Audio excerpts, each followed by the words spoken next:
Oke, kita akan masuk pada materi fungsi sumber daya manusia. Sumber daya manusia merupakan suatu komponen penting yang berfungsi sebagai penggerak atau proses perencanaan, pengorganisasian, pemimpin dan pengendalian suatu kegiatan produksi pada sebuah organisasi atau perusahaan.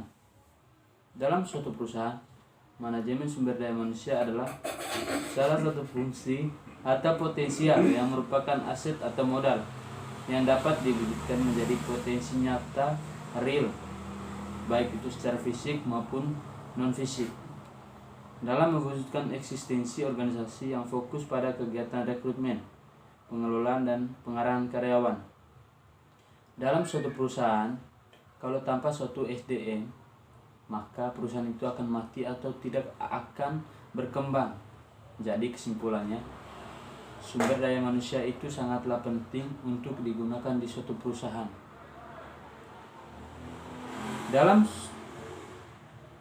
Di dalam suatu perusahaan atau suatu organisasi, maka diperlukan hal-hal berikut. Yang pertama, SDM pengadaan. Yang kedua, SDM pengembangan. Dan yang ketiga, SDM pemanfaatan SDM status dan tugas manajer SDM. Oke, kita akan masuk pada pembahasan yang pertama, yaitu A. SDM pengadaan merupakan suatu tindakan yang dilakukan oleh suatu organisasi melalui tahap-tahap yang mencakup proses penarikan, seleksi, penempatan, orientasi, dan induksi untuk mendapatkan tambahan pegawai yang sesuai dengan kebutuhan kantor.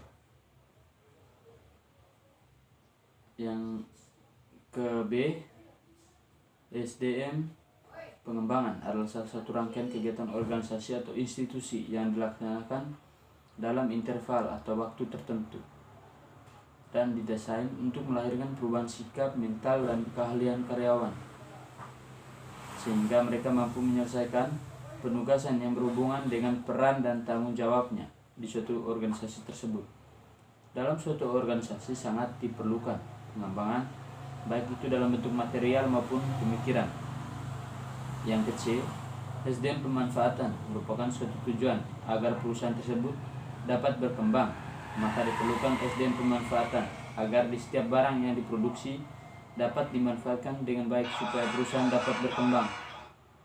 Dan yang ke-D atau yang keempat, SDM status merupakan SDM yang diperlukan di suatu perusahaan agar perusahaan tersebut mampu mengembangkan, dan SDM status sangat diperlukan karena di perusahaan status itu diperlukan sebagai identitas para pegawai di suatu perusahaan tersebut, dan status juga diperlukan di dunia teknologi supaya identitas dari karyawan atau perusahaan dapat diketahui.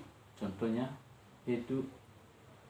kecilnya itu seperti nama karyawan, kedudukan karyawan di perusahaan tersebut, dan nama perusahaan. Itu adalah salah satu contoh SDM status. Yang ke-E atau yang kelima, tugas manajer SDM adalah memberi tugas di setiap karyawan dengan masing-masing bidang yang ada dalam perusahaan tersebut dan mengontrol setiap kerja karyawan untuk memperlancar dan mengembangkan di perusahaan itu sendiri. Oke, itu saja video dari saya. Sekian dan terima kasih.